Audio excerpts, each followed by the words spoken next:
कसं असतं ना, कधी-कधी एखादी गोष्ट आपल्याला फार आवडते, पण तीच गोष्ट करण्यासाठी अगदी मोठी प्रोसेस असते. म्हणून मला ती आवडत नाही आणि तसंच असं काहीसं हे अप्प्यांच्या बाबतीत झालेलं आहे. मला अप्पे प्रचंड आवडतात. लग्नानंतर मी इथे दुसऱ्यांदा फक्त अप्पे बनवते.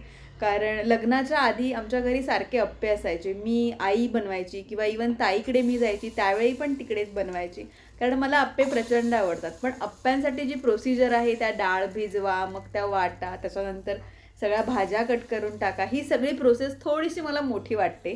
त्याच्यामुळे मी अप्पे करणं थोडंसं इग्नोर करते. आईकडे गेले की मस्त अप्पे खाते.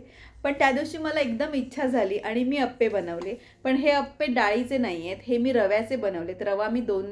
रवा 2 वाटी रवा मी अगदी दह्यामध्ये भिजत ठेवला होता अर्धा तास वगैरे, आणि त्याच्यानंतर ज्या घरी माझ्याकडे भाज्या अवेलेबल होत्या त्या टाकल्या आणि मस्त अप्पे पात्रात टाकून मी छान अप्पे बनवले. आणि हे अप्पे एवढे सगळ्यांना आमच्या घरी आवडले की मला बाबा पण इव्हन म्हणत होते की तू का नाही करत म्हणून हे असेवाले अप्पे, कारण मी आल्यानंतर हे दुसऱ्यांदाच झालेत. याच्या आधी मला वाटतं 1-2 वर्षाच्या आधी अप्पे केले असतील. असो, हे सगळं आवरल्यानंतर दुपारची जेवणं वगैरे झाली आणि मग थोडंसं माझं बाहेर काम होतं म्हणून आम्ही मार्केटला आलो.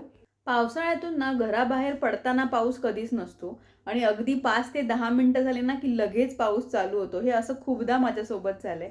आता बघू शकता अजिबात पाऊस नाही आणि आम्ही मार्केटमध्ये पाऊल ठेवल्यानंतर थोडासा पाऊस चालू झाला. असो, आणि आज गर्दी पण फार आहे. म्हणजे या मार्केटला कधीही या, इथे कधीही गर्दी असते. पण ना सगळ्या गोष्टी एकाच ठिकाणी मिळतात म्हणून मला हे मार्केट फार आवडते आणि आमच्या घरापासून पण फार जवळ आहे. त्याच्यामुळे पण काही वाटत नाही. आणि येस, मार्केटमध्ये आलो. खूप फिरलो ॲक्च्युली आधी, कारण आता सीझन आहे मस्त, त्याच्यामुळे सगळीकडे छान छान वस्तू लागल्यात. आणि त्याच्यानंतर आम्ही एका स्टोअरमध्ये आलो होतो जिकडून आम्ही नेहमी साड्या वगैरे घेतो. त्याच्यानंतर साड्या वगैरे बघितल्या, छानशी आम्हाला ज्या आवडल्या साड्या त्या आम्ही घेतल्या. आणि खूप दिवसानंतर ना इथे भोपाळमध्ये थोड्याशा महाराष्ट्रीयन टचवाल्या पण साड्या दिसल्या, बघून छान वाटलं.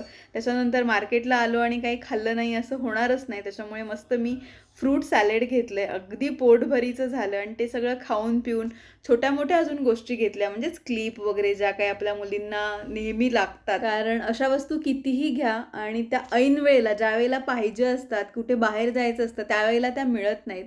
त्याच्यामुळे अशा छोट्या मोठ्या अशा गोष्टी मी नेहमी घेत असते. आणि बस मस्त परत आम्ही एक राऊंड मारला मार्केटला, कारण हे मार्केट फार मोठं आहे.